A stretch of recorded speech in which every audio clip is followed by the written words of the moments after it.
आकाशा यासीन आपसे मुखातिब है नाजरीन, और आप देख रहे हैं न्यूज़ एंड व्यूज़। नाजरीन, हमने देखा कि आज लातीनी अमेरिका में सूरत हाल गैर मामूली शिद्दत इख्तियार कर गई, जहां अमेरिकी सदर डोनाल्ड ट्रंप ने वेनेजुएला पर हमलों के बाद जो वहां के सदर थे उनकी अहलिया की गिरफ्तारी और वो जो सदर थे उनको गिरफ्तार किया और उसके बाद उनको बैरून मुल्क मुंतकली का दावा तो किया जा रहा है, लेकिन ये देखेंगे कि उनकी मुंतकली एक्चुअल में हुई कहाँ है। अपने एक्सपर्ट्स के सामने क्वेश्चन तो रखेंगे, लेकिन अमेरिकी फ़ज़ाई कार्रवाइयाँ भी जारी हैं। मुमकिन ज़मीनी मुदाखलत और जो वहाँ के सदर थे उन पर मनशियात स्मगलिंग के इल्जामात ने आलमी सतह पर शदीद रद्द-ए-अमल को जन्म दे दिया है, जबकि रूस, ईरान, क्यूबा और दीगर ममालिक ने इसे बैनुल-अक़वामी क़वानीन की खुली खिलाफ वर्जी भी करार दिया है। अब ये खिलाफ वर्जी डोनाल्ड ट्रंप साहब के नज़दीक ये चीज़ है, खिलाफ वर्जी है भी या नहीं, ये भी देखेंगे आगे चल के। अब असल सवाल ये है कि अगर सदर वाकई अमरीकी तहवील में हैं तो वेनेजुएला का सियासी मुस्तकबिल क्या होगा और ये बहरान खित्ते और दुनिया को किस समत लेकर जाएगा। मतलब ये बातें जो है क्या ये यहीं पर रुक जाएंगी? क्या वेनेजुएला के जो अब इस वक्त जो वहाँ पर क़यादत मौजूद है, क्या उनमें इतनी हिम्मत है या क्या वो आगे बढ़ के इस चीज़ का सामना करेंगे, या जो ट्रंप हैं उनसे मुकाबला करने की उनके अंदर हिम्मत है? ये भी क्वेश्चन हम अपने एक्सपर्ट्स के सामने रखेंगे।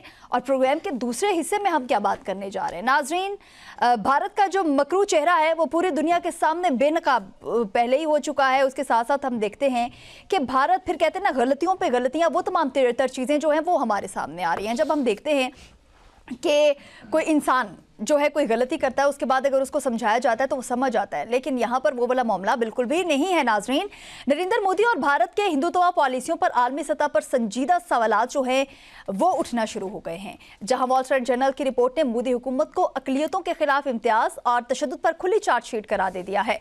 रिपोर्ट के मुताबिक मुसलमानों के साथ साथ ईसाई बरादरी भी मुनज़्ज़म तशद्दुद, मजहबी पाबंदियों और रियासती खामोशी का शिकार है, जिससे भारत को सेकुलर तशख़्ख़ुस आलमी सतह पर बेनकाब हो चुका है।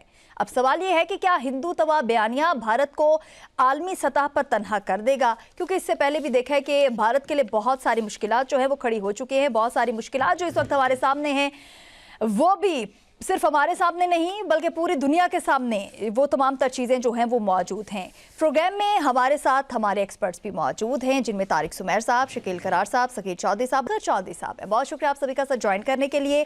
तारिक सुमैर साहब, आपसे प्रोग्राम का आगाज़ करना चाहूँगी। एक तरफ तो हम देखते हैं कि जो डोनाल्ड ट्रंप साहब हैं वो अमन के दाई हैं, वो उनकी जानिब से ये कहना है कि भाई मैं हर तरफ अमन चाहता हूँ। उसके साथ साथ हमेशा उनकी जानिब से जिक्र भी किया गया कि नोबेल इनाम मुझे मिलना ही चाहिए क्योंकि मैं ये डिज़र्व करता हूँ। क्या आपको लगता है कि इतना बड़ा उन्होंने कारनामा जो आज सर अंजाम दिया है, क्या बिल्कुल सही किया या ऐसा नहीं होना चाहिए? तो उसके साथ एक और क्वेश्चन मैं आपके सामने रखना चाहूँगी कि इससे पहले हम देखते रहे कि अमरीकी जो भी हुकूमतें जो हैं वो गुजरती रही हैं, उनके दौरे हुकूमत में बातें तो की जाती थी ईरान पे और वेनेजुएला पे हमलों की, लेकिन डोनाल्ड ट्रंप के दौरे हुकूमत में वो चीज़ें हमने होती देखी हैं। इस सबको किस नज़र से देख रहे हैं आप? जी शुक्रिया काशा, बड़ा अहम मौजू है वेनेजुएला वाला। आपको पता है कि अमेरिका के साथ, वाशिंगटन के साथ वेनेजुएला की जो हुकूमत है उसका एक तारीख़ी पस मंज़र है, बड़े लंबी इख्तलाफात हैं उनके साथ मामलात हैं। जो मौजूदा प्रेसिडेंट हैं निकोलस मादुरो, इन्होंने 2013 में इक़्तिदार संभाला और उसके बाद से इनके तनाज़ात बहुत जारी रहे। इन पे दिलचस्प इल्ज़ाम है कि जी इन्होंने मंशियात की स्मगलिंग अमेरिका के अंदर की और अमेरिकी फोर्सेस ने कार्रवाई की।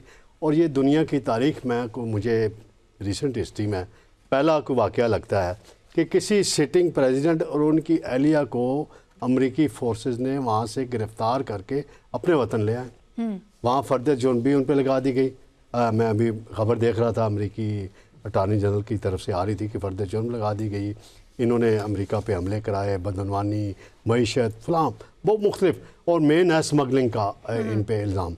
तो आप इस तरीके से दुनिया को, अगर सदर ट्रंप साहब का बड़ा इमेज बना है जब से उन्होंने मार्का हक के बाद पाकिस्तान इंडिया की जंग बंद कराई, फिर गज़ा में अमन के हवाले से बड़ा किरदार अदा किया, बाकी ममालिक में कुछ तनाज़ात थे वो भी मजमूई तौर पे 8 जंगों की वो कहते हैं हमने बंद कराई हैं। अभी वो लगे हुए थे रशिया की हवाले से जो मामलात हैं वो भी नहीं अभी तक हल हुए। अब ये बराह रास्त हमला, बराह रास्त अटैक करना, इस अंदाज में करना, फिर आप एक दिन कहते हैं ईरान के अंदर महंगाई के इशू पे एक प्रोटेस्ट हुआ, चंद लोग वहाँ मारे गए, पुलिस एहलकार भी वहाँ निशाना बने, तो अमरीकी सदर कहते हैं उनकी हमायत में उतर आए तो भाई जब अमेरिका के अंदर आप मुजाहरे हो रहे थे, यूनिवर्सिटीज़ के स्टूडेंट मुजाहरे कर रहे थे, ट्रम्प साहब मैं आपसे मुखातब हूँ, अगर आप सुन रहे हो, आपके पास ये रिपोर्ट भी पहुँच जाएगी, तो वहाँ यूनिवर्सिटी के अंदर आपने गिरफ्तारियाँ की थी, आपने फ़लस्तीनियों के दाखिला बंद कर दिया, मुसलमान स्टूडेंट्स के एडमिशन बंद करा दिए, बड़ी सख्तियाँ की आपने। तो उस वक्त तो आप ने कहा कि जी अब आप ईरान के अंदर एक प्रोटेस्ट हो रहा है, इंटरनल मामला है, अगर ईरानी आवाम महंगाई से तंग है, वही ना सवाल ये है कि मैं इस बारे में बात करती रही है, लेकिन ट्रंप ने वो चीज़ करके दिखा दिया। ट्रंप इसलिए करके दिखा सकते हैं कि ट्रंप वो, मैं इनके बारे में कहता हूँ ना, जंगल के दुनिया में वो इस वक्त दुनिया के सुपर पावर के प्रेसिडेंट है, उनसे कुछ भी आप बाहित कर सकते हैं कि एक तरफ वो पाकिस्तान के बड़े करीब दोस्त हैं, बने हुए हैं, लेकिन यहाँ पे उन्होंने थोड़ा जो आलमी कवानीन है उनको वायलेट भी किया है। अब दुनिया भर से तो आवाज़ नहीं उठी अभी तक वेनेजुएला की हमायत में, चंद एक ममालिक ने कुछ बयान दिए हैं, बाकी दुनिया खामोश है, UN भी खामोश है, कोई नहीं बोलेगा।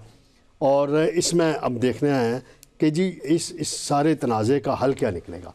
वहाँ नई हुकूमत बनाई जाएगी, वहाँ की वज़ीर ख़ारजा का स्टेटमेंट आया है, नायब सदर का स्टेटमेंट आया है, बड़ी उन्होंने मजम्मत किया। मंशियात की स्मगलिंग और दहशत गर्दी का मामला है, आप दहशत गर्दी के इल्ज़ाम में या बाकी चीज़ों में, आप इराक़ पे अमेरिका क्या करता रहा माजी में, अफ़गानिस्तान के अंदर क्या किया, बाकी ममालिक के अंदर क्या किया, तो अमेरिका को चाहिए था डिप्लोमेटिकली इस सारी चीज़ को हैंडल करने की कोशिश थी। फिर आपका वो अमन अवार्ड लेने का, नोबल अमन लेने की जो बातें हैं जो आप करते हैं, पाकिस्तान ने आपको नॉमिनेट किया, बाकी ममालिक ने किया, इवन इसराइल ने भी किया, वो आपको नहीं मिला, तो आपको यहाँ सब्र तहम्मुल का मुजाहरा करना चाहिए था। ये एक नई रवायत दुनिया में पड़ रही है कि आप एक सिटिंग मुल्क, एक खुद मुख्तार मुल्क है, उसके आपकी कोई रियासत नहीं है, वो आपका कोई हिस्सा नहीं है, आपका प्रॉमिस नहीं है, आप उसके सिटिंग प्रेसिडेंट को गिरफ्तार करके आपकी फ़ौज वहाँ उतरे और उसको ले जाए और एक ऐसा कमांडो ऑपरेशन किया जाए। ये एक नई मिसालें दुनिया भर में कायम करना, ये किसको आप रास्ता दिखा रहे हैं मज़ीद ममालिक को। ये इससे बाहर निकलें, इसका डिप्लोमेटिकली हल अगर हो जाता तो बेहतर था। अब हो गया है, अब दुनिया में देखते हैं रूस किस हद तक इस पे बोलता है। चीन की तरफ से अभी रद्द अमल, मैं अभी तक जब प्रोग्राम में आ रहा था मैं स्पेशली चेक किया। इसके नताइज तो आने वाले टाइम में पता चलेंगे। शकील करार साहब, आपकी जानिब बढ़ना चाहूंगी। सवाल वही है कि जिस तरीके से तारिक सुमैर साहब ने बात की ड्रग ट्रैफिकिंग के हवाले से, तो क्या इतना बड़ा इकदाम किया गया है जिस तरीके से डोनाल्ड ट्रंप की जानिब से, तो क्या आप समझते हैं कि जो ड्रग ट्रैफिकिंग है वो रुक जाएगी इस इतने बड़े इकदाम के बाद? शुक्रिया आकाशा। मैं तो समझता हूँ कि इस पर चंद सवाल उठे हैं जिसका अभी तक किसी इंटरनेशनल मीडिया के पास कोई जवाब नहीं है, ना कोई मुल्क दे पा रहा है। पहली बात तो ये कि जिस तरह गिरफ्तारी हुई है, नज़र ऐसे आ रहा है, ऐसे महसूस हो रहा है कि जैसे वो वेनेजुएला के सदर तैयार बैठे थे अपने सदारती महल की छत पे और हेलीकॉप्टर आया और उनको उठाया और ले गया। वहाँ की आर्मी का कोई रद्दअमल सामने नहीं आया। 7 धमाके सुनेंगे और अभी तक किसी हलाकत, किसी ज़ख्मी होने की भी इतला सामने नहीं आ पा रही हैं। ऐसा क्या वहाँ पर हो गया कि वहाँ की फ़ौज या दीगर कानून नाफिज करने वाले अदारे कोई रिस्पॉन्ड नहीं कर सके। उससे पहले जो बताया जा रहा है, रिपोर्ट्स आ रही है कि अचानक कैपिटल में अंधेरा छाया और उसके बाद जो डेल्टा फोर्स है अमेरिका की, उसने कार्रवाई की सदारती महल पर और सदर को, उनकी अहलिया को उठाकर ले गए। अब सवाल ये पैदा होता है कि कितनी आसानी से कैसे ले गए? क्या सदर वेनेजुएला बराह रास्त मनशियात और टेररिज्म में मुलव्वस थे? किस तंजीम की वो सरबराही कर रहे थे? कि उनके पास सबूत क्या है? फिर कहा गया अमेरिकी वज़ीर ख़ारजा की तरफ से कि उनके खिलाफ जो है वो बाकायदा फ़र्द जुर्म भी आयद हो चुकी है न्यूयॉर्क की अदालत में। और फिर सवाल ये उठ रहा है, जैसा कि वेनेजुएला की वाइस प्रेसिडेंट ने सवाल उठाया है कि पहले हमें सबूत दिया जाए कि सदर निकोलस जो है और उनकी अहलिया ज़िंदा भी हैं या नहीं है और किस मुल्क में है। अभी ये सवालों के जवाब बाकी हैं।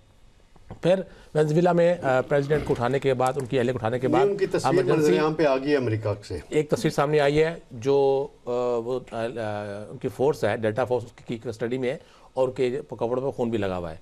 उनकी अहलिया कहाँ है ये अभी तक तस्दीक नहीं हो पाई, कोई फोटो सामने नहीं आई है। किस मुल्क में है, खैरियत से है, नहीं है, अभी तक इन सवालों के जवाब नहीं आए हैं। अमेरिका मीडिया और अमेरिकन जो हुकाम है वो खामोश है।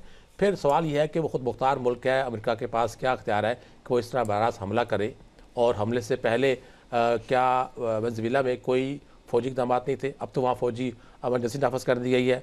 फिर तीसरा सवाल ये उठ रहा है कि सदर को उनकी एहलिया को उठाने के बाद वेनेज़ुएला की हुकूमत, उसकी भागदौड़ किसके पास है?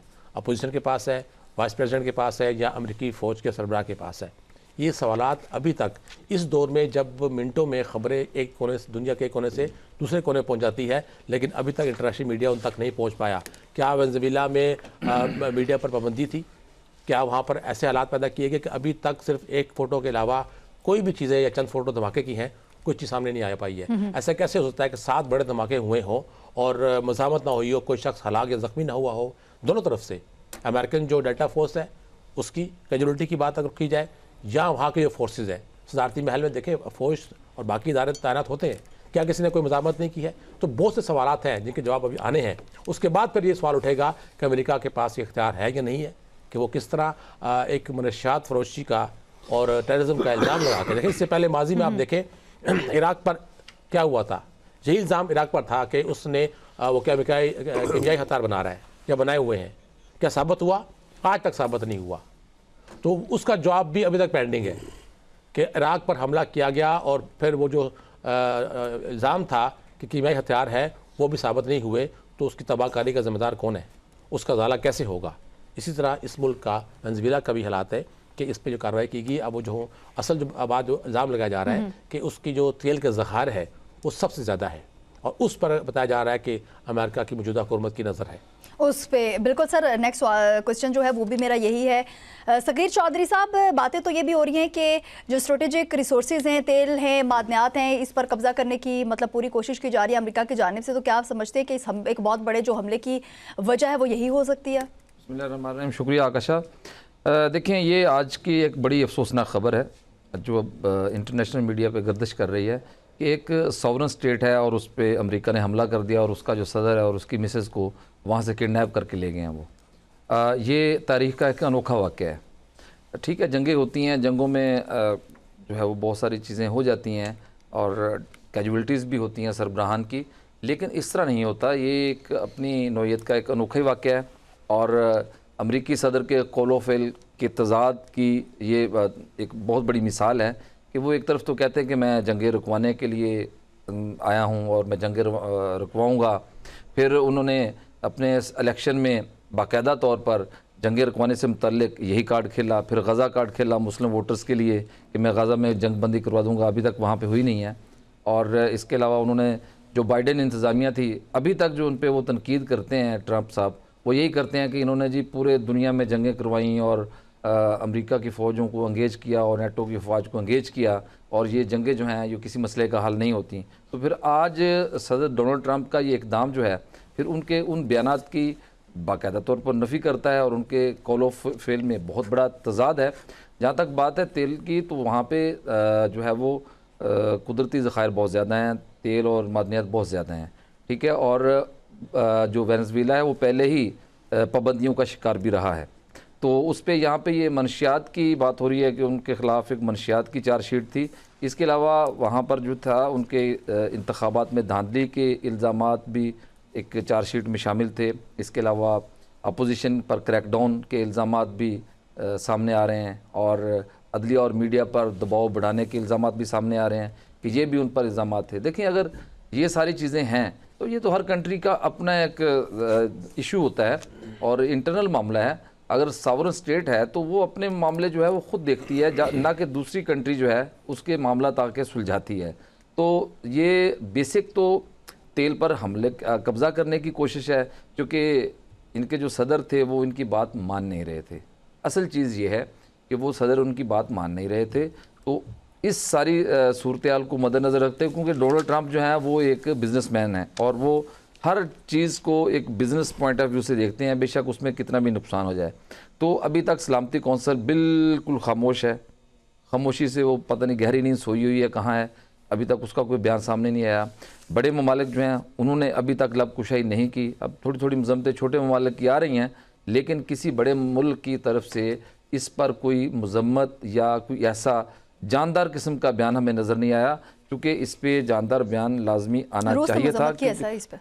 रूस की तरफ से बिल्कुल, रूस की तरफ से हुई है बिल्कुल। और जहाँ तक बात हुई इराक़ की, तो इराक़ में देखें जी, इन्होंने सदर सदाम को इसका मुर्द इल्ज़ाम ठहराया, वहाँ पे कुछ था भी नहीं, उनको मार मार के उनका मुल्क ही बिगाड़ दिया, उनका मुल्क का सारा नक्शा ही बिगाड़ दिया।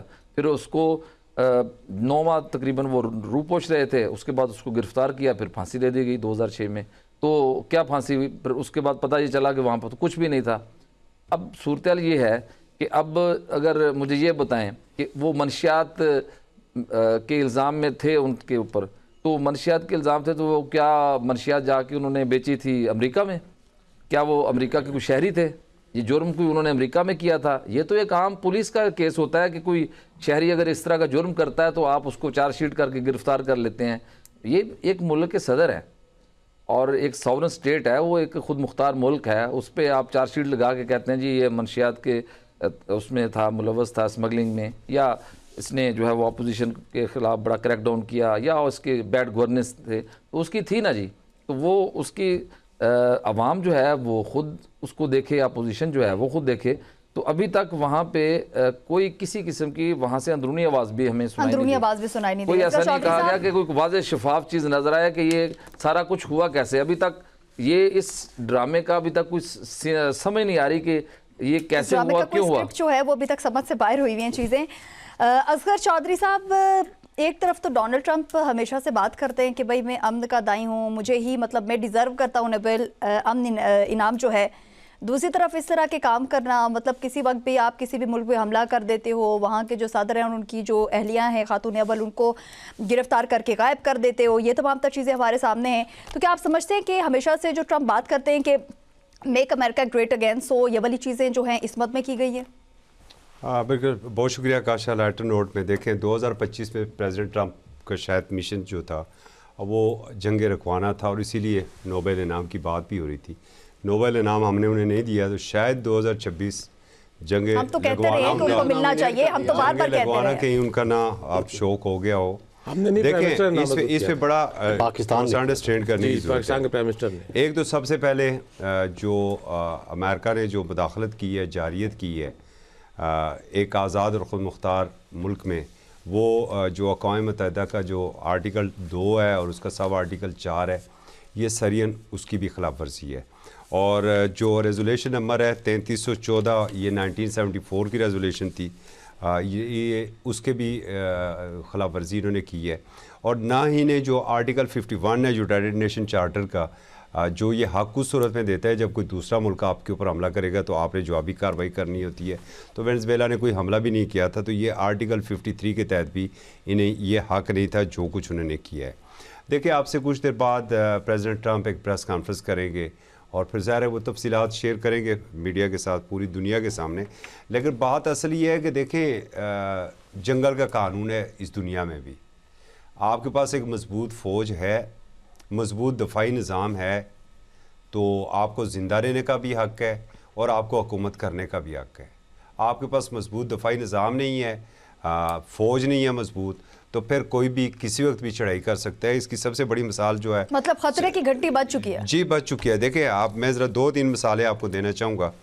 आप ये देख लें कि यूक्रेन पर रूस ने हमला किया, क्या बहाना उसने किया कि जी चूँकि वहाँ पर जो रूसी बोलने वाले हैं उनके तहफ़्फ़ुज़ के लिए हमला किया गया और नाटो वहाँ पर ना आए। रूस ताकतवर था और मुसलसल वहाँ पर हमले हो रहे हैं। अगर आप इज़राइल को देखें तो फ़लस्तीन नेते थे, लाचार और बेबस थे, तो मुसलसल वहाँ पर जारियत हो रही है। सारे आपके अमन मादे हो चुके हैं, सब कुछ हो चुका है, पूरी दुनिया मज़म्मतें कर चुकी है, करोड़ों लोग मुजाहरे कर चुके हैं, कुछ भी नहीं हो रहा है क्योंकि वो ताकतवर है। इसी को देखते हुए इंडिया ने पाकिस्तान के ऊपर हमला किया था। ये 2 अलग मिसालें हैं। और उसे भी शायद ये ज़ोम था कि वो जनूबी एशिया की बहुत बड़ी ताकत है, तो पाकिस्तान ने जब मुँह तोड़ जवाब दिया तो मामलात वहाँ पर बैलेंस हो गए। और इसी को देखते हुए इज़राइल ने ईरान के ऊपर अटैक किया और ईरान ने आगे से जवाब दिया, तो अब ईरान भी महफूज है और ज़ाहिर है कि इज़राइल भी ज़रा थोड़ी सी अपनी औकात में वापस आ गया। असल इशू वही है कि जो वसाइल हैं, वसाइल के ऊपर कब्ज़ा करना है और जो प्रेसिडेंट जिनको और बस बहाना बनाना है कि बहाना वही है ना। देखें आपने क्या कहा, दहशतगर्दी हो रही है इस तरफ से। 2003 में पूरी दुनिया को लेके आप इराक के ऊपर आए, पूरी दुनिया को, कि जी वो ऐसे केमिकल वेपन हैं कि पूरी दुनिया के लिए वो ख़तरा बन चुके हैं और पूरी दुनिया की इताती फ़ौज जो थी उन्होंने ताराज करके रख दिया पूरे इराक़ को। मिला क्या वहाँ से? लाखों लोगों इंसानी जानें वहाँ पर ज़ाया हुई हैं। देखिए अक़वाम मुत्तहिदा तो बड़ी ताकतों की वो फिर वही बात है, लौंडी बन चुकी है ना। जहाँ मर्जी नाक मरोड़ लें जी, ठीक है, और यहाँ पर हमें इजाज़त चाहिए। अभी तो देखिए जैसे अभी बात हो रही थी कि इस वक्त तक चंद लोगों ममालिक ने इसकी मजम्मत की है, बाकी दुनिया कहाँ पर है? अब एक ऐसी आग भड़काने की कोशिश की जा रही है मिडिल ईस्ट में भी। अल्लाह करे कि वहाँ पर हमें समझ आ जाए और ऐसी कोशिश वहाँ पर कामयाब ना हो सके। अरब स्प्रिंग के नाम के ऊपर आपने क्या किया? मिडिल ईस्ट के सारे मुल्कों को आपने तबाह करके रख दिया। जितने मुस्लिम कंट्रीज़ थे उनकी हालत आज आप देख लें कि खाना जंगी भड़काने वाला वहाँ पर कौन था? क्या है जी? अरब स्प्रिंग आ रही है, लीबिया की हालत आपके सामने है, इजिप्ट आपके साहब आपका पॉइंट आ चुका है। तारिक ज़ुबैर साहब क्या समझते हैं कि खतरे की घंटी तो बज चुकी है? इस पर बहुत सारे मीडिया चैनल्स जो हैं वो बात भी कर रहे हैं कि खतरे की वो घंटी बज चुकी है।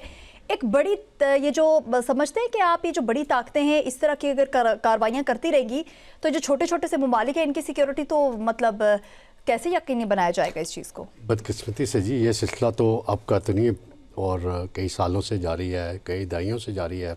अमेरिका हो, रूस हो, जो बाकी जो हैं जिसका बस चलता है वो पंजाबी की मिसाल है, जिसकी लाठी उसकी भैंस, वो वाला सारा सिलसिला जारी है।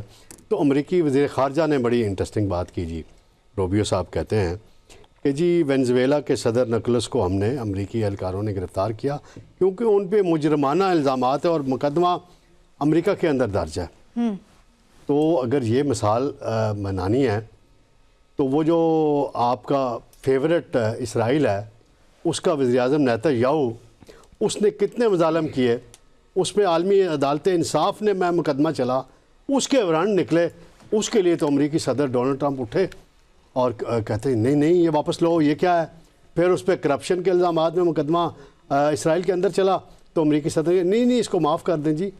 यानी आप जालिम के साथ खड़े होते हैं, मजलूम के साथ खड़े नहीं होते। फिर ये बात लिखी गई है कि जी अमेरिकी सदर ने ये इक़दाम किया है अमेरिकी आइन के आर्टिकल 2 के तहत जो इख्तियारात हासिल हैं कि वो जी अमेरिका को जो ख़तरात लाक हों तो उस पर वो कार्रवाई करने का इख्तियार देता है। तो मुझे वो वाक़या याद आ गया है उसामा बिन लादेन का जी 2010 वाला। सर उससे पहले मैं आपसे ये जानना चाहूँगी सर, इससे पहले मैं आपसे ये जानना चाहूँगी कि जो हमारे स्पीकर असम्बली सरदार अयाज सादिक अभी एक हमने देखा कि बांग्लादेश वो गए थे, कुछ आई थिंक सो आपके पास कुछ ख़ास है हमारे व्यूवर्स के साथ शेयर करने के लिए? जी बिल्कुल जी, आपको पता है कि खालिदा ज़िया मरहूमा की नमाज जनाजा में गए थे अयाज सादिक साहब, और जो उनके बेटे हैं तारिक रहमान उनसे मुलाकात हुई और ये मुलाकात जो है पार्लियामेंट हाउस के अंदर एक था लाउंज जी सर, उस वहाँ पे हुई। तो उनसे मुलाकात शुरू होते ही जो मुझे ज़राए ने बताया, गुफ्तगू शुरू हुई तो जो मैं बताना चाहता हूँ कि तारिक रहमान ने कहा जी कि मैं पाकिस्तान में पैदा हुआ। सर इस पे मैं आपसे ज़रूर, ये एक बहुत ही इंटरेस्टिंग पॉइंट है, सो इस पे मैं आपकी तरफ ज़रूर जाऊँगी, लेकिन नाज़रीन यहाँ पर वक्त तो एक शॉर्ट ब्रेक का, हमारे साथ रहिएगा।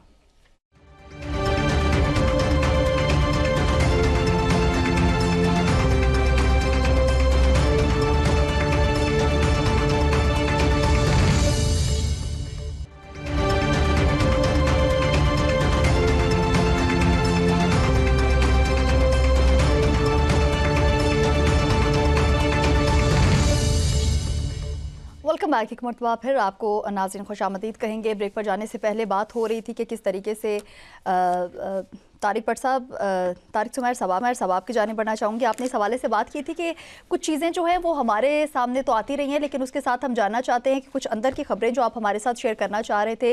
अयाज सादिक, जिस तरीके से स्पीकर अयाज सादिक जो है वो हमने देखा कि कुछ दिन पहले उन्होंने बांग्लादेश का विज़िट किया, सो इस हवाले से कुछ चीज़ें आप हमारे साथ शेयर करना चाहते हैं सर, प्लीज़ बताइए। जी बिल्कुल जी, वहाँ 2 लाहौरियों की मुलाकात हो गई। वो आपको पता है अयाज सादिक साहब भी लाहौर से हैं, अच्छा, जामपाल लाहौर की हैं। और वहाँ तारिक रहमान से जब उनकी मुलाकात हुई, उन्होंने ताज़ियत की, तो उन्होंने तारिक रहमान ने कहा जी मैं 20 नवंबर 1965 को लाहौर में पैदा हुआ, CMH लाहौर में मेरी पैदाइश है, और मुझे पाकिस्तान की यादें, बचपन की यादें, क्योंकि उनके वालिद जो जनरल ज़ियाउर रहमान जो हैं, जो बांग्लादेश के सदर भी रहे, जिन्हें 30 मई 1981 को कत्ल कर दिया गया था, और ये वही ज़ियाउर रहमान हैं जिन्होंने शेख मुजीबुर रहमान का ख़ात्मा किया था। जिसने पाकिस्तान 2 लाख किया था। तो वहाँ हैरान कुन तौर पे आप देखें कि जब से हसीना वाजिद गई है, बांग्लादेश के अंदर जिस तरफ से भी पाकिस्तानी डेलीगेशन गुजरा, पाकिस्तान के परचम उठाए हुए थे बच्चों ने, लोगों ने। और अयाज सादिक साहब जितने सार्क ममालिक के डेलीगेशन थे, सबसे ज़्यादा प्रोमिनेंट अहमियत इनको दी गई। फिर जो डॉक्टर यूनुस से उनकी मुलाकात हुई, जो चीफ़ एडवाइज़र हैं, तो उन्होंने भी कहा कि हमें माजी बुला के आगे बढ़ना है। और पाकिस्तान के साथ बड़े हमारी ताल्लुकात बेहतर हुए हैं।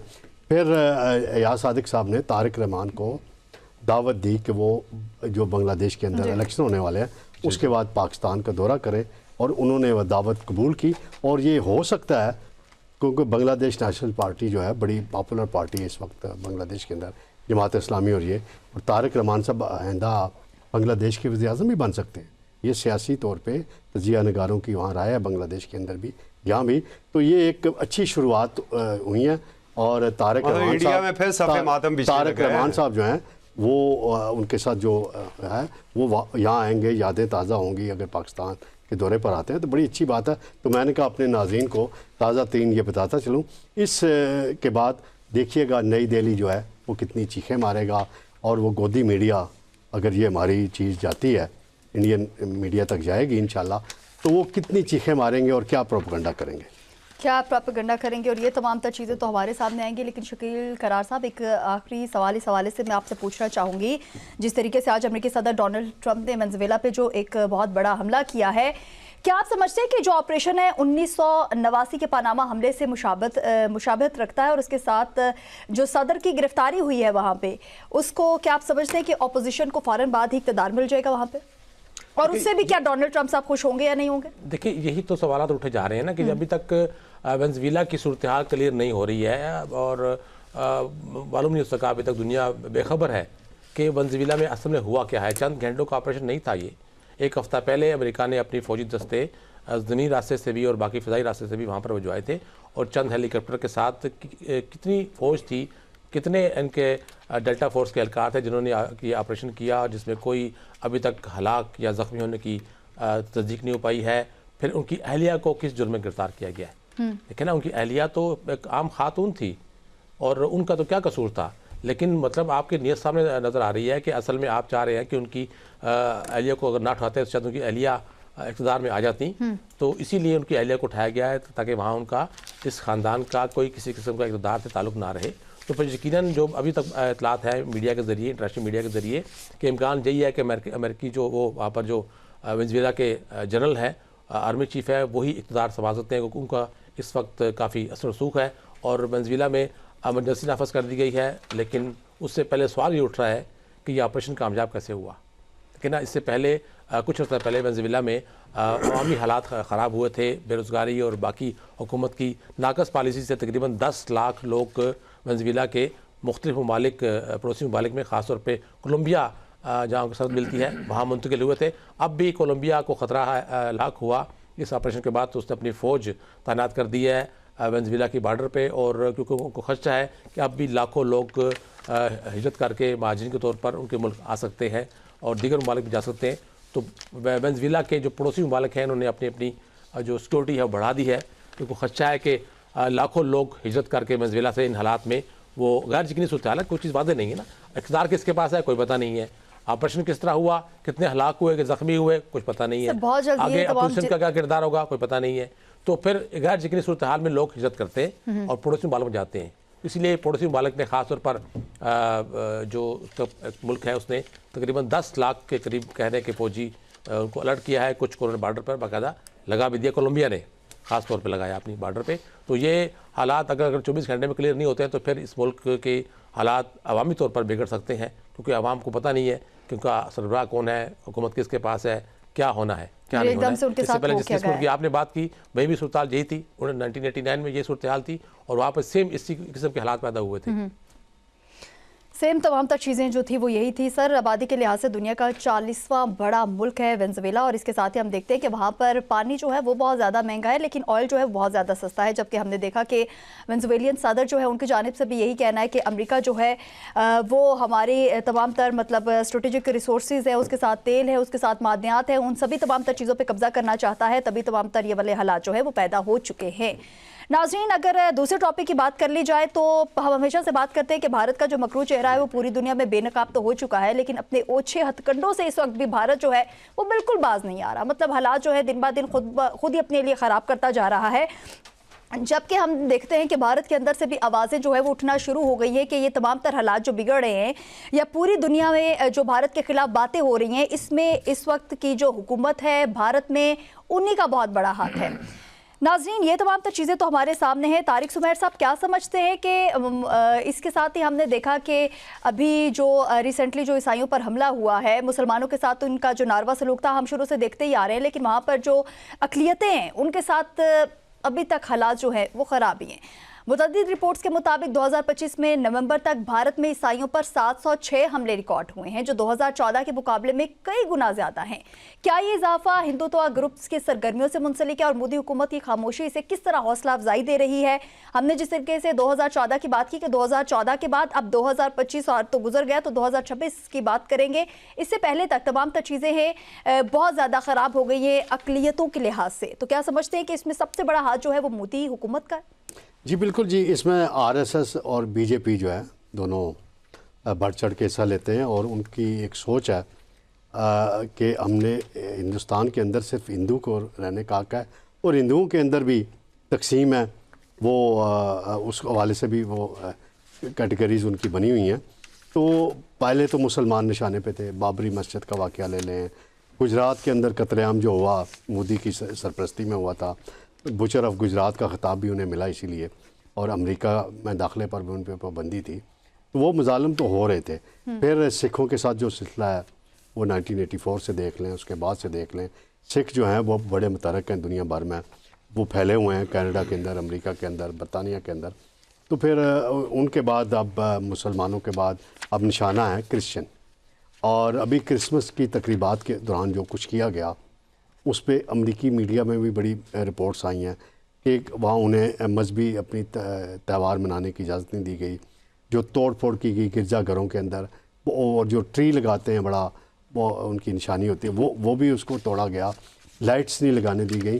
तो ये बड़ा जुल्म है। आप देखें कि दादो शुमार के मुताबिक हिंदुस्तान के अंदर जो क्रिश्चियंस हैं उनकी आबादी है 2.3%, और इतनी कम परसेंटेज, फिर भी वो बर्दाश्त उनसे नहीं होता आरएसएस से। और मोदी गए एक चर्च के अंदर, लेकिन जुर्रत नहीं की कि इन वाक़यात की मैं मजम्मत करूं। वहाँ एक ड्रामा किया, फ़ोटो सेशन किया कि जी बड़ा हम, इसके मुकाबले में पाकिस्तान के अंदर अक़लियतों को हमारे आइन में मुकम्मल तहफ़्फ़ुज़ है, और हमारी हर हुकूमत, हर सियासी जमात कोशिश करती है कि अक़लियतों को मुकम्मल आज़ादी दी जाए। और इस तनाज़र में देखा जाए तो अब आलमी बरादरी क्यों नहीं बोलती, अमेरिका से आवाज़ क्यों नहीं उठती, यूरोपीय यूनियन से आवाज़ क्यों नहीं उठती? जहाँ कोई ग्रुप पाकिस्तान के अंदर छोटी मोटी हरकत उसके साथ हो जाती है, कोई वाक़या हो जाता है, जिस अंदाज में भी हो, उसमें तो फ़ौरन ह्यूमन राइट्स की बाहर की तंजीमें मुतहर्रिक हो जाती हैं, बड़े सख्त बयान। इंडिया के ख़िलाफ़ क्यों नहीं बोलते, इंडिया के ख़िलाफ़ मुतहर्रिक क्यों नहीं होते, क्यों रिपोर्ट्स नहीं आती?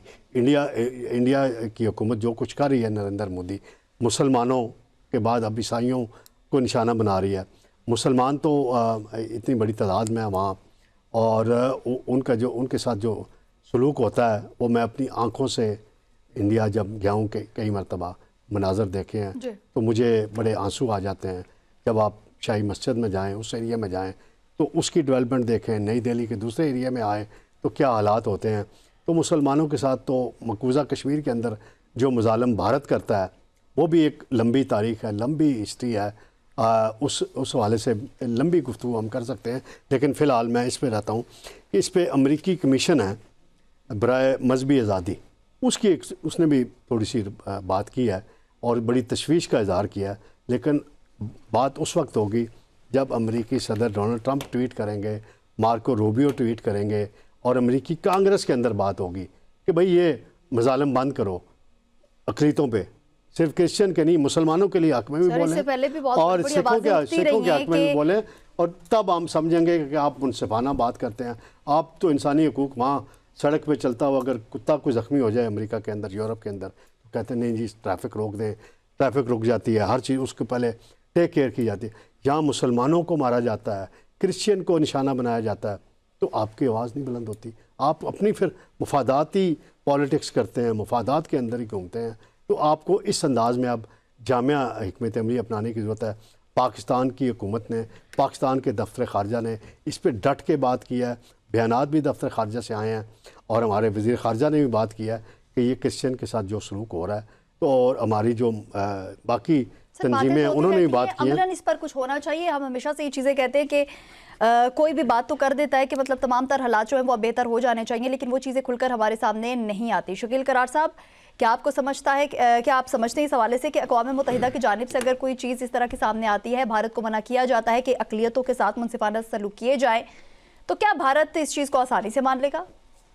ऐसा नहीं है। देखिए, बीजेपी भारतीय जनता पार्टी जब से इक़्तिदार में आई है तो मुसलमानों और अक़लियतों का भारत में जीना मुश्किल हो चुका है। जो वाक़यात रिपोर्ट हुए हैं लास्ट ईयर, कैसे बताए जा रहे हैं कि 2025 में 800 से ज़ायद वाक़यात हुए हैं जिसमें क्रिश्चियन कम्युनिटी को मुख्तलिफ़ जगह पर निशाना बनाया गया है। तो ये असल में हिंदू का और ख़ास तौर पे भारतीय जनता पार्टी का अंदर का एक आप करें नफ़रत का एक इजहार का है, तरीक़ाकार है, जो अपने अलावा वो किसी को इंसान नहीं समझते, क्योंकि वो उनके हिंदुओं में भी अपनी, जैसे तारक सुमैर साहब ने कहा कि उनमें कौमें हैं, उनमें दर्जाबंदी की गया है कि ये आला नस्ल का हिंदू है, दलत है, दरमियान दर्जे का है, ये सलोर है।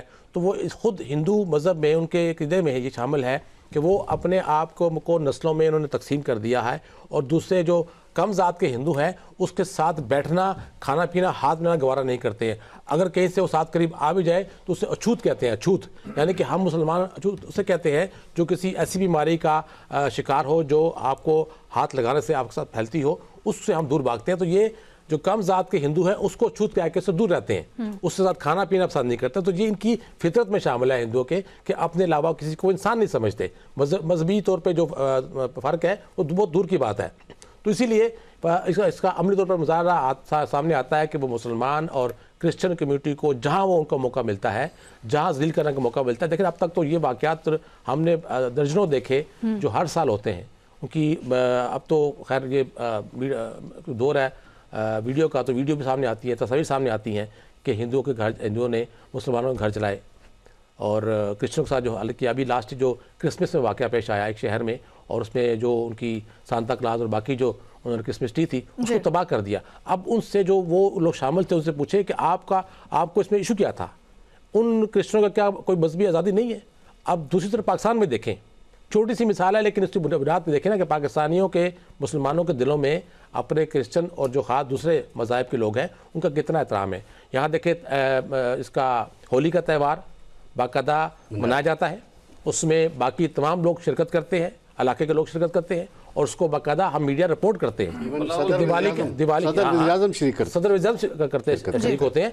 इसी तरह क्रिसमस केक काटने की तो रसूमात है, हम लोग साफ़ी मनाते हैं, पुलिस मनाती है, फैया मनाती है, बाकी सियासी जमातें मनाती हैं, केक काटते हैं, क्रिश्चियन कम्युनिटी के साथ बाकायदा अज़हार मोहब्बत करते हैं, उनको बताते हैं, याद दिलाते हैं कि आप भी इसी तरह कायद आज़म के फरमात के मुताबिक आप पाकिस्तान में बराबर के शहरी हैं, आपको बराबर के हकूक़ हासिल हैं जो हमें हकूक़ हासिल है। तो ये पाकिस्तान में छोटे छोटे दफातर में, महकमों में, पार्टियों में, इलाकों में, कस्बों में क्रिसमस केक काटे जाते हैं। तो ये है पाकिस्तानियों का, मुसलमानों का एक रवैया जो दुनिया को देखना चाहिए, और दुनिया देख रही है कि हम लोग किस तरह अपने क्रिश्चियन भाइयों को, हिंदू जहाँ पर रह रहे हैं, सिख रह रहे हैं, उनको किस तरह तहफ़्फ़ुज़ देते हैं, उनसे प्यार करते हैं, उनको अपने आप से अलग नहीं समझते। पाकिस्तान कैसा समझते हैं, जबकि हिंदू उसको एक मुसलमान, एक ईसाई बर्दाश्त नहीं होता कि वो अपना मजहबी त्यौहार अपने आज़ादी से, खुशी से मना सके। तो कितना फ़र्क है, ये दुनिया को देखना चाहिए। एग्जैक्टली। सगीर चौधरी साहब, क्या हिंदुत्व एजेंडा अब तमाम जो गैर हिंदू अक़लियतों को यकसा निशाना बना रहा है? ये भी हमारे सामने चीज़ें कुछ, और इसका मुकाबला करने के लिए क्या भारतीय सिविल सोसाइटी कुछ किरदार अदा कर सकती है? आकाशा, इससे पहले एक छोटी सी लाइन गुजारिश करना चाहूँगा। ये वॉल स्ट्रीट जर्नल जो है वो यूनाइटेड स्टेट ऑफ अमेरिका का ही एक इदारा है और बड़ा बासर और मोतबर इदारा है। उसने एक चार्जशीट पेश की है, ये जितनी भी हमने पढ़ी है या हमारे सामने उसकी रिपोर्ट आई है, वो बेसिक जो अक़लियतों के ख़िलाफ़ भारत की जानिब से मुज़ालिम ढाए जा रहे हैं या उनके हकूक़ जो है उन पर डाका डाला जा रहा है, ये बहुत बड़ी चार्जशीट है। तो मेरा ख़्याल है कि वेनेज़ुएला के जिस तरह सदर को पकड़ा ना इसने डोनाल्ड ट्रंप ने अपने डेल्टा फोर्स भेजकर, यहाँ पे डेल्टा फोर्स भेजनी चाहिए उसको मोदी को पकड़ने के लिए। ये मेरा ख्याल है कि ये जुर्म जो है ना ये उससे बहुत बहुत गुना बड़ा है और इनके अपने अखबार ने ये शाया की है स्टोरी। मेरा ख्याल है कि डोनाल्ड ट्रंप साहब को पहले इस पे ज़रा तवज्जो देने की ज़रूरत है कि दुनिया में हो क्या रहा है, अक़लियतों की हकूक़ की पामाली किस तरह से हो रही है, और उसमें नंबर 1 मुल्क जो है वो कौन है? नंबर 1 मुल्क है भारत। और भारत की अगर बात अब करते हैं तो वहाँ पे अक़लियतें हैं, बहुत ज़्यादा तादाद में अक़लियतें हैं, मुख्तलिफ़ मज़ाहब हैं, जिसमें मुसलमानों की सबसे ज़्यादा तादाद है। वहाँ पे तकरीबन जो 2011 का सर्वे हुआ था 172.2 मिलियन के करीब मुस्लिम कम्युनिटी है वहाँ पे, 14.2% उनकी शरह बनती है। इसी तरीके से ईसाई हैं और उनकी 2.3% वहाँ पे है आबादी, और सिख हैं तीसरे नंबर पर 1.7 है, बुद्ध मत हैं, और इसी तरह से फिर दीगर हैं, पारसी भी उसमें शामिल हैं, जींस भी उसमें शामिल हैं, और छोटे छोटे ग्रुप्स भी हैं जिसमें यहूदियत भी है, बहाई मज़हब भी है और दीगर ग्रुप्स भी हैं। तो उस वहाँ पर बहुत ज़्यादा अक़लियतें हैं और वहाँ पर होता ये है कि सकीर चौधरी साहब अपना जल्दी से क्लियर कीजिएगा। जी मैं बिल्कुल, मैं बात करता हूँ, कंपैरिजन सिर्फ करूँगा एक लाइन में कि आप देखें एक तरफ तो भारत के जितने मुजालिम हैं इस अक़लियतों के हवाले से कि उनके मजहबी त्यौहार पर किस तरीके से उन्होंने जो कुछ किया वो मीडिया के सामने है, वो बात कर चुके हैं सारे पैनलिस्ट। हमारा जो पाकिस्तान का परचम है उसमें एक सफ़ेद रंग है। सफ़ेद रंग का मतलब ये है कि वो अक़लियतों की नुमाइंदगी करता है। बिल्कुल हमने रखा हुआ है कि हम अक़लियतों के हकूक़ के मुहाफ़िज़ हैं, और सिर्फ हमने रखा नहीं है, ये हमारे परचम में मौजूद है, कौमी परचम में। तो हम जो है वो अक़लियतों के सबसे बड़े उनके हकूक़ के अलमरदार हैं, और ये दुनिया को देखना चाहिए, सोचना चाहिए। और जिस तरीके से हम उनके त्योहारों में हिस्सा लेते हैं, मेरा ख्याल है कि शायद दुनिया में किसी जगह पे भी ऐसा नहीं होता होगा जिस तरह पाकिस्तान जो है उनसे सॉलिडरिटी करता है उनके मजहबी त्योहारों पे, और ख़ुद हमारे जो मुख्तदर हलके हैं वहाँ पर जाकर उनके त्योहारों में शरीक होते हैं। और दूसरी जानब भारत देख लें आप कि वो कितना जुल्म करता है, तो क्या दुनिया जो है वो खामोश है? इंसानी हकूक़ की तंजीमें क्यों खामोश है? असगर चौधरी साहब क्या समझते हैं सब ये जो हम बात कर रहे हैं, क्या कहना चाहेंगे आप? जी देखें आकाशा, एक तो इसमें मैं बार बार फिर यूनाइटेड नेशन के चार्टर का हवाला दूंगा। आर्टिकल 27 और आर्टिकल 18 जो है वो बड़ा क्लियर है और अक़लियतों को मुकम्मल वो आज़ादी देता है अपने अक़ीदे, अपने मज़हब पर अमल पैरा होने की। अच्छा, जो इंदवाता की सोच है ना, वो जैसे वो तारक साहब कह चुके बुचरफ गुजरात है, तो वो तो एजेंडा ही ये लेकर आया था। देखें एक नारा लगा था शाइनिंग इंडिया, और बड़े नारे मारते थे और बड़ी जो है मॉडलिंग भी होती थी इसके ऊपर। बुचरफ गुजरात करता था, मुख्तलिफ जितने भी पब्लिक गैदरिंग्स होती थी। लेकिन वो शाइनिंग ऑफ इंडिया कहाँ पर गई है? ये जो वॉल स्ट्रीट जर्नल ने जो रिपोर्ट दी है, ये तो अगर कोयले की कान में अगर ये अपने आप को साबित कर रहे थे ना कि इंडिया एक हीरा है, तो इस रिपोर्ट के बाद तो ऐसा लग रहा है कि हीरो की कान में एक कोयला है।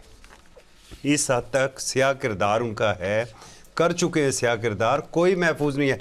आप चलें क्रिश्चियन कम्युनिटी और मुस्लिम कम्युनिटी को तो छोड़ दें, एक उनकी स्टेट का सीएम था, जो कुछ उसने वो एक फीमेल डॉक्टर के साथ किया मुस्लिम, वो तमाशा तो पूरी दुनिया में वो पड़ा है ना। उन्हें सिख कम्युनिटी को उन्होंने जो, क्योंकि सिख कम्युनिटी ने इस दफ़ा जो मई की जंग हुई थी उसमें उन्होंने कहा था नहीं जी हम तो वो नहीं, जिस तरह पहले वो सीना सुपर हो जाते थे, सीसा पलाई, वो मशरक़ी पंजाब के जो चीफ मिनिस्टर हैं उसका बयान क्या आया था वो ज़रा उन्होंने इस दफ़ा जानबूझ के जो फ्लड आया, रिपोर्ट्स मौजूद हैं, पहले उन्होंने पानी स्टोर किया और उसके बाद वो पानी छोड़ा, और जो इंडियन पंजाब है वो डूबा मोदी की वजह से। और वो सिख कम्युनिटी बरमला कह रही है, तो ना तो वहाँ पर सिख कम्युनिटी महफूज है, मुस्लिम को तो वैसे भी वो अपना सबसे बड़ा दुश्मन समझते हैं, और वो समझते भी दुरुस्त हैं, बिल्कुल ठीक है। क्यों कि असल हुक्मरान बरसगीर के मुसलमान ही थे, और अब वो ये समझते हैं कि हमसे अगर हमारा वतन छीन सकते हैं तो मुसलमान ही छीन सकते हैं या यहाँ पर इक़्तिदार में आ सकते हैं। तो आरएसएस का जो एजेंडा है ना वो यही है। देखिए क्रिसमस ट्री के ऊपर जो हमला हुआ है, ये शाइनिंग इंडिया है, ये एक बहुत बड़ी मिसाल है ना आपके सामने। तो बड़ी की बाकी त्यौहार हो रहे थे, कुछ भी नहीं है तो पूरी दुनिया के अंदर। और दूसरा देखें, एक तो 18 दिसंबर 1992 का इंटरनेशनल ह्यूमन राइट्स का एक एलामिया भी जारी हुआ था। ये सरियन उसकी भी खिलाफ वर्जी है और उसके 4 आर्टिकल हैं। 4 आर्टिकल के तहत इंडिया के ख़िलाफ़ वहाँ पर भी कार्रवाई हो सकती है। और जैसे बाज़ औक़ात हमें कहा जाता था नहीं जी हम जो है वो फ़लाने GST प्लस के ऊपर हम नहीं आ सकते, हमें जो तिजारत की आज़ादी नहीं होगी, हम ये नहीं करेंगे। तो जो अक़वाम मुत्तहिदा है या जो इंटरनेशनल कम्युनिटी है, जो वेस्ट है, वो इंडिया के मामले में क्यों सोया हुआ है, ये चीज़ समझ नहीं आ रही है। वैसे तो अब जब से वो उन्होंने काबुल वालों ने यात्रा की है दिल्ली की, तो दिल्ली वालों की मत तो वैसे ही मारी जा चुकी है और इसी कसर ये मोदी वैसे ही निकाल देगा। तो पाकिस्तान के लिए तो ज़्यादा बेहतर है कि पाकिस्तान के केस पूरी दुनिया में मजबूत हो रहे हैं। पाकिस्तान मेरा तो प्राइम मिनिस्टर भी जा रहा है, मेरा तो का फील्ड केस मार्शल पूरी भी दुनिया जा में रहा है। मजबूत हो रहा है। पाकिस्तान का नाम पूरी दुनिया में लिया जा रहा है और चीज़ एक मरतबा फिर साबित हो गया है कि पाकिस्तान अमन का दाई है और पूरी दुनिया में अमन चाहता है। बहुत शुक्रिया तारिक ज़ुबैर साहब, शकील करार साहब, सगीर चौधरी साहब और असगर चौधरी साहब, आप सभी हमारे साथ यहाँ पर मौजूद थे। सो न्यूज़ एंड व्यूज़ इतना ज़बरदस्त हमारे व्यूवर्स को देखने को मिला। इसी के साथ अपनी मेज़बान आकाशा यासीन को दीजिए इजाज़त। खुदा हाफिज़।